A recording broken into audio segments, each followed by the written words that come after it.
Hello, welcome to my channel. তো West Bengal joint 2026-এর part 2 এর video এটা হতে চলেছে এবং পার্ট 2 তে যে এমসিকিউ গুলো ছিল ক্যাটাগরি 1 এর ওর যে বাকি পার্ট কোশ্চেন নম্বর 8 থেকে 30 পর্যন্ত আজকের এই ভিডিওতে ডিটেল সলিউশন এবং তার অ্যান্সার আলোচনা হবে।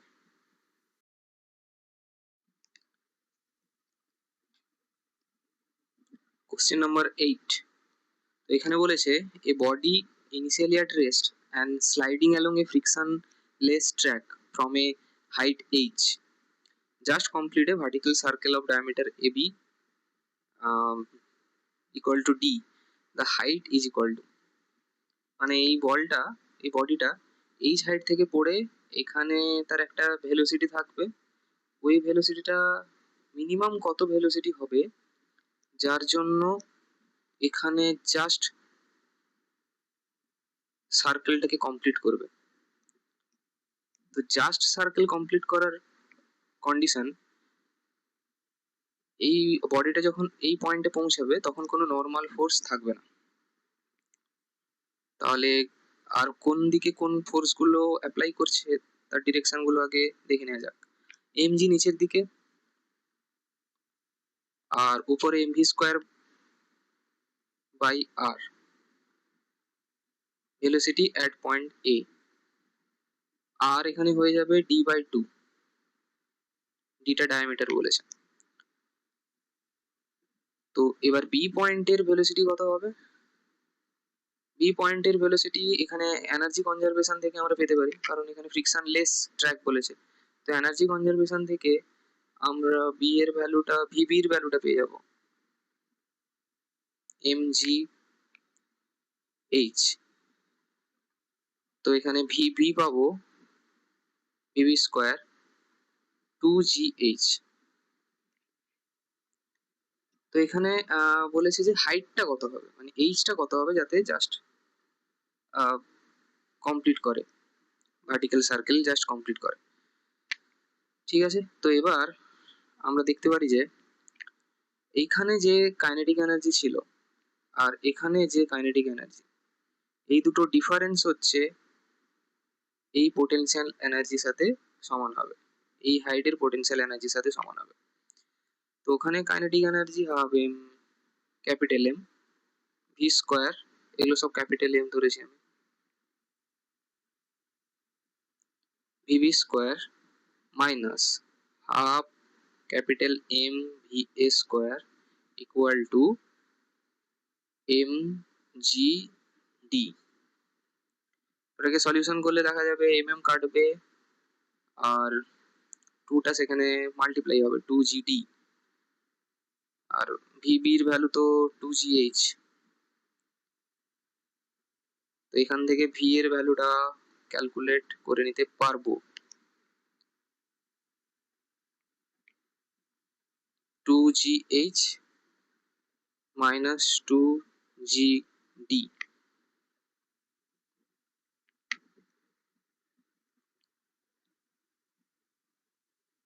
আর ফার্স্ট ইকুয়েশন থেকে আমরা পেতে পারি V A square equal to GD. তো এখানে পুট করে দিলাম G, GD by two, GD by two, তাহলে 2GH আর এখানে মাইনাস 2GD। তো এটাকে সলিউশন করলে 5GD by two equal to 2GH। So H equal to আসবে 5GD বাই 4। এখানে একটা জি আছে, তো জিটা কাটছে, তাহলে H হচ্ছে 5D/4। তো অ্যান্সার বি হবে এখানে। নেক্সট কোশ্চেন 9, এখানে বলেছে যে একটা রিং আছে যার রেডিয়াস আর। তো এই রিং এর লাইন চার্জ ডেন্সিটি ল্যামডা এবং এই রিংটা রোটেট করছে অ্যাঙ্গুলার ফ্রিকোয়েন্সি ওমেগাতে। এখানে বলেছে magnitude of the magnetic field produce by this ring at its own centre. সেন্টারে ম্যাগনেটিক ফিল্ড কত? তো এমনি কারেন্ট লুপ থাকলে আমরা জানি ম্যাগনেটিক ফিল্ড হয় μ0/2 I/R। তো এখানে আইটাকে আমরা বের করে নেব। আই হয় টোটাল চার্জ, এখানে চার্জ ডেন্সিটি ল্যামডা, আর লেন্থ হচ্ছে 2πr সার্কামফারেন্সটা রিং এর। তো টোটাল চার্জ হচ্ছে ল্যামডা ইন্টু 2πr। তার সাথে যদি লিনিয়ার ফ্রিকোয়েন্সি আমরা মাল্টিপ্লাই করি তাহলেই পাবো কারেন্ট, আর নিচে আর থাকবে এখানে।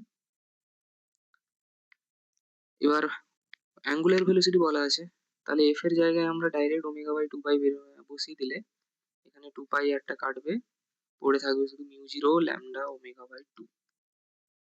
তাহলে অপশন সি। Next question 10।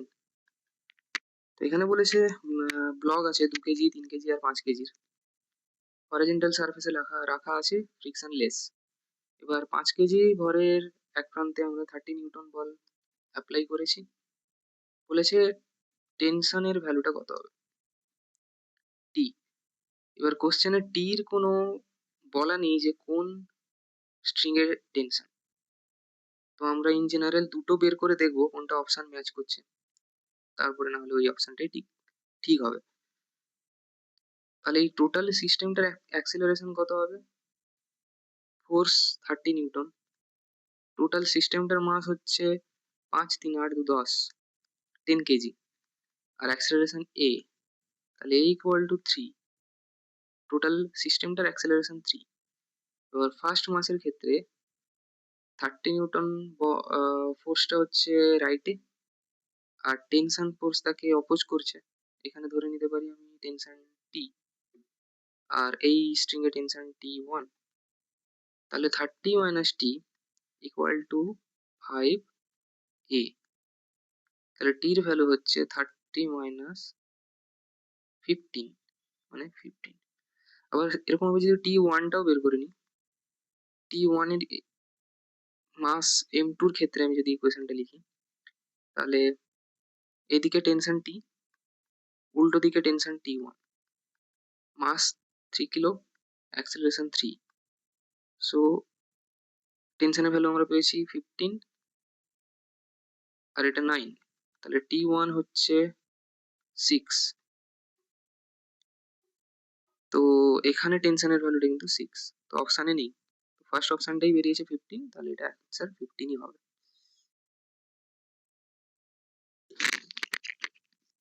তো নেক্সট কোশ্চেন 11। তো কোশ্চেন 11 বলা আছে রেডিওঅ্যাক্টিভ এলিমেন্ট যার মাস নাম্বার আর প্রোটন নাম্বার দেওয়া আছে। তো দুটো আলফা পার্টিকেল এমিট করেছে, একটা ইলেকট্রন আর দুটো পজিট্রন। তো আলফা পার্টিকেল এমিট করলে এ কমে -4 আর জেড কমে -2। তো যেহেতু এখানে আর এটা বলা আছে 234, তাহলে এটা আর ক্যালকুলেট করবো না, শুধু প্রোটন নাম্বারটাই দেখবো। দুটো আলফা পার্টিকেল বেরিয়েছে, দুটো আলফা পার্টিকেল বেরোলে -4 হয়ে যাবে, তাহলে 92 থেকে -4 হবে। আর একটা ইলেকট্রন যখন নিউট্রন প্রোটনে কনভার্ট হয় তখন ইলেকট্রন এমিট হয়, তাহলে একটা প্রোটন বাড়বে। আবার আবার পজিট্রন যখন প্রোটন নিউট্রনে কনভার্ট হচ্ছে তখন পজিট্রন পাওয়া যাবে, এমিট হবে। তাহলে দুটো পজিট্রন এমিট হচ্ছে মানে দুটো প্রোটন কমছে। তো এটাকে যদি আমি ক্যালকুলেট করি তাহলে 93 মানে 6 মানে 87, অপশন বি। তো নেক্সট হচ্ছে কোশ্চেন 12। এখানে বলেছে ডেনসিটি আর ভলিউম বলা আছে, যার এররও বলা আছে। এবার মাসের অ্যাবসলিউট এরর বের করতে হবে। মাস আমরা জানি rho into V, density and volume, এটাকে যদি লগ নিয়ে ডেরিভেটিভ করি তাহলে আমরা যে ফর্মটা পাবো সেটা হচ্ছে dm/m d ρ/ρ dv/v।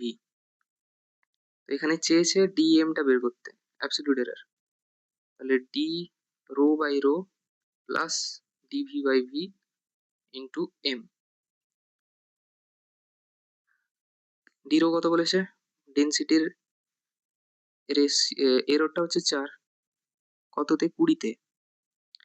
আর ভলিউমের হচ্ছে 1, কততে? 10-এ। আর মাসটা কত ছিল আগে? 20 ইন্টু 100। তাহলে এটাকে ক্যালকুলেট করলে আমি পাবো 20 ইন্টু 6 ইন্টু 200, 10, দ্যাট ইজ 60। তো এখানে অপশন হচ্ছে অপশন ডি, 60 গ্রাম হবে অ্যান্সার। ম্যাগনিচিউড গুলো দেওয়া আছে, আর a plus B plus C 0 বলা আছে, তাহলে এই ভ্যালুটা কত হবে? এই ভ্যালুটাকে একটু সাজিয়ে যদি লিখে নিতে পারি যে a dot B plus 3b dot C plus C dot A. এবার ফার্স্ট ইকুয়েশনে a plus B plus C তে একবার এ সি ডট দিয়ে মাল্টিপ্লাই করব, দিলে C dot A plus C dot B equal to minus C square. এইখানে ভ্যালুটা বসিয়ে দিতে হবে, 4a dot B minus 3c square. এবার নেক্সট হচ্ছে এখানে a plus B first equation থেকে আমি পাই মাইনাস সি। এবার দুপাশে a প্লাস বি দিয়ে ডট প্রোডাক্ট করব, মাল্টিপ্লাই করব। তো এখানে a প্লাস বি দিয়ে মাল্টিপ্লাই করলে a square plus B square plus 2a dot B, আর সেখানে হচ্ছে minus C dot B, C dot A minus C dot B. মাইনাসটা কমন নিয়ে নিলে অ্যাকচুয়ালি প্লাসই থাকছে। আবার এই ভ্যালুটার জায়গায় মাইনাস সি স্কোয়ার বসাবো, তাহলে হবে প্লাস সি স্কোয়ার। আর 2ab ভ্যালুটা তখন হবে সি স্কোয়ার মাইনাস এ স্কোয়ার মাইনাস বি স্কোয়ার। আর 4ab এর ভ্যালু হবে, 4 একটা মাল্টিপ্লাই করলে এটা 2 মাল্টিপ্লাই করে দিতে হবে।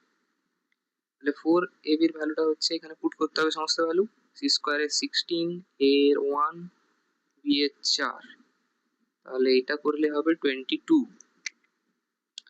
তাহলে এর ভ্যালু হয়ে গেল 22, আর 3c স্কোয়ারের ভ্যালু হচ্ছে 16, তাহলে 22 মাইনাস 48 মাইনাস 26।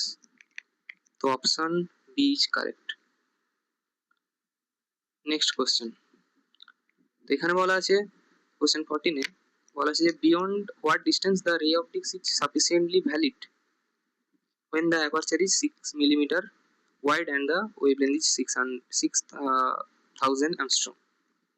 মানে কোন ডিস্টেন্সের পরে রে optics sufficiently valid, beyond what distance when the aperture is 6 millimeter wide। তো এখানে ডাইরেক্ট একটা ফর্মুলা আছে ফ্রেনেল কন্ডিশন বলে, যে ডিফ্র্যাকশন হতে গেলে ডিস্টেন্সটা হতে হবে অ্যাপারচারের স্কোয়ার বাই ল্যামডা। এখানে অ্যাপারচারের ভ্যালুটা বসালে 10⁻³ স্কোয়ার, আর ল্যামডার ভ্যালুটা বসাতে হবে 6000 Armstrong.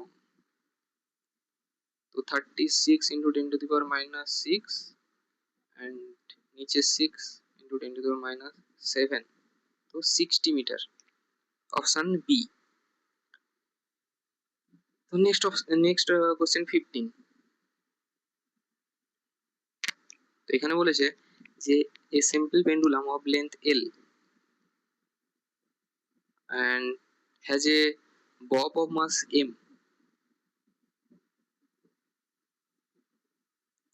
with charge q on it, a vertical sheet of charge with surface charge density sigma passes through the point of suspension at equilibrium if the string makes an angle theta। মানে এখানে একটা seat রাখা আছে যার charge density হচ্ছে sigma, তাহলে এরকম একটা কন্ডিশনে অ্যাঙ্গেল করে থাকবে ভার্টিক্যালের সাথে থিটা। তো এখানে বলেছে ইকুইলিব্রিয়াম কন্ডিশনে যে অ্যাঙ্গেলটা করবে তার ভ্যালু কত। এখানে সিম্পল ফোর্স কম্পোনেন্ট গুলোকে আমি ভাগ করে নিলেই হয়ে যাবে। তো এখানে টেনশন লাগছে, স্ট্রিং এটা আছে টেনশন টি, ভার্টিক্যালের সাথে অ্যাঙ্গেল থিটা বলেছে, তাহলে এই অ্যাঙ্গেলটাও থিটা, তাহলে টি এর কস থিটা কম্পোনেন্ট ওপরে, টি এর সাইন থিটা কম্পোনেন্ট সাইডে। তো এই সাইন থিটা কম্পোনেন্টটা হবে ইলেকট্রোস্ট্যাটিক ফোর্সের সাথে সমান, ইলেকট্রিক ফিল্ড ইনটু চার্জ, আর এটা হবে এমজির সাথে সমান। তো এই দুটো ইকুয়েশন যদি লিখি, T cos theta equal to MG আর T sine theta equal to electric field into Q, তাহলে tan theta equal to electric field charge by MG. আর ফর এ সিট, একটা চার্জ সিটের ক্ষেত্রে ইলেকট্রিক ফিল্ড হয় sigma by 2 epsilon 0 Q M G. তাহলে 2 epsilon 0 M G আর sigma Q tan theta equal to, তাহলে equation answer 1, মানে option 1টা হচ্ছে উত্তর। এই কোশ্চেনটার কোনো প্রপার কোনো ভাবে কিছু বলা নেই এখানে, মানে এটা পড়ে কিছু বোঝা যাবে না। A uniform but time varying magnetic field is present in a circular region of radius r. এটা রেডিয়াস r, সার্কুলার রিজিয়নের। এখানে magnetic field, uniform magnetic field কাজ করছে, but time vary. Magnetic field is perpendicular and into the plane of the loop, and the magnitude of the field is increasing at a constant rate. So dB dt equal to alpha. There is a straight conducting rod of length 2r. এই যে 2rটা কোনটা, এইভাবে বেরিয়ে আসে না এইভাবে আসে, এখানে কিছু ক্লিয়ারলি বলা নেই। আর বলেছে যে চেয়েছে magnitude of induced EMF, induced EMF চেয়েছে। এবার এটা রিজিয়ান, এখানে বলেনি যে এগুলো কোনো কয়েল। তাহলে রিজিয়ান যদি হয়, তাহলে শুধু একটা রড যদি থাকে, তাহলে তো সেখানে ফ্লাক্স ইনডিউস হচ্ছে না, রডটা না রোটেট করছে না মুভ করছে, তাহলে কি করে, বা এর এরিয়াও কত, সারফেস এরিয়া, যাতে এর সাথে ফ্লাক্স লিঙ্ক হচ্ছে, কিছুই নেই। তো এখানে যদি আমাকে ফ্লাক্স লিঙ্ক বের করতে হয় এই এরিয়ার ক্ষেত্রে, তাহলে এটাকে নিশ্চয়ই কন্ডাক্টিং ওয়্যার হতে হবে। তাহলে সেটা যদি ধরে নিই, তাহলে তার এরিয়া হচ্ছে পাই আর স্কোয়ার আর ডিবি ডিটি হচ্ছে আলফা, সেই হিসেবে অ্যান্সার হবে পাই আর স্কোয়ার আলফা। তো এর থেকে আমি ভালো কিছু অপশন দেখতে পাচ্ছি না, আপাতত পাই আর স্কোয়ার আলফা থাক। কেউ যদি জানো তাহলে কমেন্ট করতে পারো নিচে। Question 17, a circular coil carrying current has a radius r. The distance from the center of the coil on the axis where the magnetic induction will be 1/27 of its value at the center of the coil. মানে কয়েলটা এইভাবে নিন,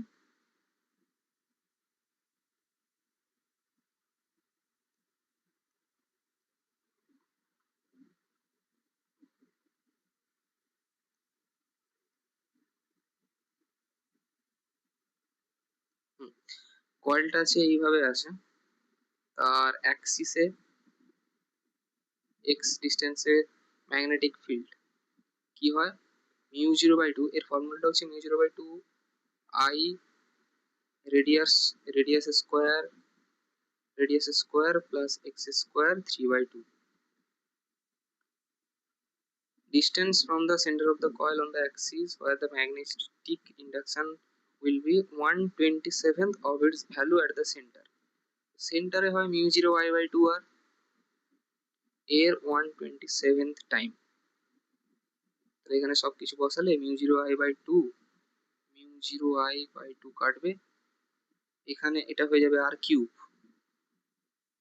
তাহলে 27 R cube equal to R square plus X স্কোয়ারের 3/2। তো এটাকে calculation করলে, এখানে করছি, কিউবটা উঠবে কিউব উঠলে 3r, r square plus X square whole square, মানে হাফ, হোল স্কোয়ার নয়, রুট। এবার স্কোয়ার করে দিই, এটা 9r স্কোয়ার হয়ে যাবে, এটা আর স্কোয়ার আর এক্স স্কোয়ার থাকলো, দিলে এক্স হবে 8, এক্স স্কোয়ার হচ্ছে 8r স্কোয়ার, এক্স হচ্ছে 2√2r, অপশন এ। কোশ্চেন 18, এখানে বলছে two spherical soap bubble radius r1 and r2 in vacuum coalesces under isothermal condition, the newly formed bubble has a radius। তো এরা যখন যুক্ত হয়ে একটা থার্ড স্ফেরিক্যাল বাবল তৈরি করবে, তখন এর ভেতরে যে কম্পোনেন্ট গুলো ছিল n1 and n2, মানে নাম্বার অফ মোল, তারাও অ্যাড হয়ে যাবে। তো ফাইনালি দুটো গ্যাস অ্যাড হলে এদের নাম্বার অফ মোলও অ্যাড হবে, তাহলে n equal to n1 plus n2। যেহেতু আইসোথার্মাল প্রসেস, এই জন্য আমি লিখতে পারি যে n equal to p1 v1 by t plus p2 v2 by t equal to pv by t। মানে এর একটা প্রেসার থাকবে, ভলিউম থাকবে, এর প্রেসার p1 ভলিউম v1, এর প্রেসার p2 ভলিউম v2। তো আইসোথার্মাল বলে টি গুলো কাটবে, থাকবে pv p1 v1 plus p2 v2। এবার যেহেতু তারা ভ্যাকিউমে আছে, তাহলে সোপ বাবলের ইন্টারনাল প্রেসার এক্সেস প্রেসারের সাথে ইকুয়াল হবে। তো সোপ বাবলের এক্সেস প্রেসার হয় 4t/r। তো এখানে সমস্ত এক্সেস প্রেসার গুলো বসবে 4t/R, 4 ইন্টু 4/3πr³। মানে আমি এগুলো সব প্রপোর্শনাল রিলেশন আর কি, সবই কাটবে, কারণ 4t সবার সারফেস টেনশন একই, 4 তো মাল্টিপ্লাই আছে কনস্ট্যান্ট, এগুলোও বসালে সব কাটবে। p1টা হবে তখন, এটা ক্যাপিটাল আর, p1টা হবে তখন 4t/r1, p2 হবে 4t/r2। তো সব ভ্যালুগুলো বসালে প্লাস ভেলোসিটির r³ বসাতে হবে, তাহলে r square equal two r1 square plus r2 square আসবে সব ক্যালকুলেট করলে। তাহলে ফাইনাল যে রেডিয়াসটা আসছে সেটা হচ্ছে r1 square plus r2 square, option D.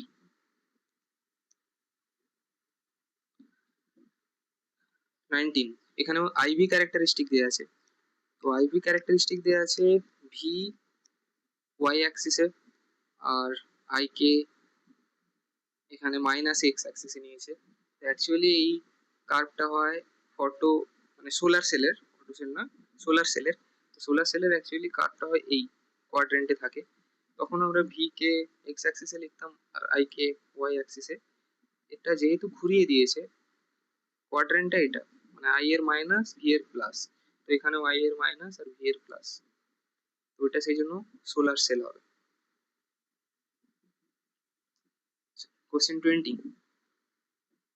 a uniform rod AB is suspended from a point P at a variable distance x from A, as shown in figure. To make a rod horizontal, a mass M is suspended from the end. Which set of variable will give a straight line when they are plotted? তো এখানে mgx, টর্কটা হচ্ছে mgx, ওটা কি, ও যদি centre of the rod হয় তাহলে এখানে রডের মাস কিছু একটা থাকবে, আর সেন্টার যদি হয়, তো ছবি তো দেখে সেন্টার মনে হচ্ছে না, কিন্তু ও তো কোনো ডিফাইনও করেনি ওটা কি। যদি সেন্টার হয় তাহলে এটা হচ্ছে l/2, এটা হচ্ছে এক্স, l/2 মাইনাস এক্স। রডটাকে প্যারালাল থাকতে হলে M G l/2 minus X আর এম জি এক্স, এই দুটোকে ব্যালেন্স আউট করতে হবে দুটো টর্ক। তো এখান থেকে কনস্ট্যান্ট পার্টগুলো আমি যদি বের করে দিই, না মাস তো কনস্ট্যান্ট এখানে ধরেই নি, এই মাসটা কনস্ট্যান্ট, রডের মাসটা কনস্ট্যান্ট এম জি। জিটা কাটবো, ক্যাপিটাল এম থাকবে L/2 minus M X small M X. তো এক্স দিয়ে ডিভাইড করে দিলে এটা কেটে যাবে, 1 বাই নিচে এক্স চলে আসে। তাহলে এটা যদি y equal to m x ফর্মে লিখি, m x plus c, m x মানে y equal to m x plus c, এটা স্ট্রেট লাইনের ফর্ম। এখানে এক্স এর সাথে এক্স মিশে গেছে, এটা অন্য কিছু দিয়ে দিই, এম জেড প্লাস সি। তো জেড হচ্ছে এখানে 1/x আর এমটা হচ্ছে এখানে ওয়াই। তাহলে এম আর 1/x, এই রিলেশনটা একমাত্র স্ট্রেট লাইন রিলেশন দিবে যদি আমরা প্লট করি, এক্সটাকে এক্স অ্যাক্সিস বরাবর যদি প্লট করি তাহলে আমরা স্ট্রেট লাইন পাবো। তো এখানে অ্যান্সার সি হচ্ছে কারেক্ট। নেক্সট 21, ম্যাগনেটিক মোমেন্ট বলা আছে একটা বার ম্যাগনেটের এম। তো now bent in such way that it forms an arc. এবার এটাকে বেন্ড করে দেওয়া হয়েছে, আর্ক ফর্ম হয়েছে যার অ্যাঙ্গেলটা হচ্ছে 60 ডিগ্রি। তাহলে তার ম্যাগনেটিক মোমেন্ট বের করতে বলেছে এই আর্কের কত। তো এখন ডিস্টেন্স হয়ে গেছে ডি, পোল স্ট্রেন আমি ধরে নিতে পারি কিউ এম। তাহলে ম্যাগনেটিক মোমেন্ট হবে ধরো কিউ এম ইন্টু ডি, এটা হচ্ছে নতুন ম্যাগনেটিক মোমেন্ট। তো আগে ম্যাগনেটিক মোমেন্ট ছিল এম, লেন্থ ছিল এল, পোল স্ট্রেন তো কিউ এম, তাহলে কিউ এম ইন্টু এল ছিল। সেখান থেকে কিউ এম এর ভ্যালুটা আমি বসিয়ে নিলাম m/l into D equal to M prime. এবার হয় আর্ক লেন্থ হয় এই রেডিয়াস ইন্টু পাই বাই এই অ্যাঙ্গেলটা ইন রেডিয়ান পাই/3। তো এটাই হচ্ছে আর্ক লেন্থ। তাহলে আর এর ভ্যালু হচ্ছে 3l/পাই, আর এর ভ্যালু। এবার আর যদি পেয়ে যাই তাহলে d/2 পেয়ে যাব, কারণ এই হাফ অ্যাঙ্গেলটা 30 ডিগ্রি, এই অ্যাঙ্গেলটা যদি ডিভাইড করি তাহলে এটা হচ্ছে d/2 আর অ্যাঙ্গেলটা 30। তাহলে tan 30 যদি করে নিতে পারি,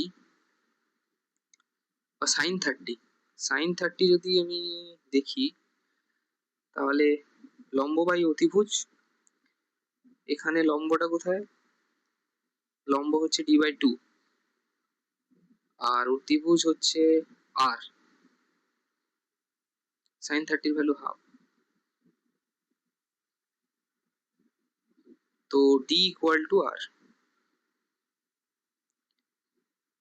তাহলে এখানে এম প্রাইমের জায়গায় এবার বসিয়ে দিলে হয় এম ইন্টু এল, ডি এর জায়গা হয়ে যাবে 3l/পাই, এল কাটবে। তো ফাইনালি যেটা আসছে সেটা হচ্ছে 3m/পাই, ফাইনাল অ্যান্সার এটা। তো 3m/পাই, অপশন এ।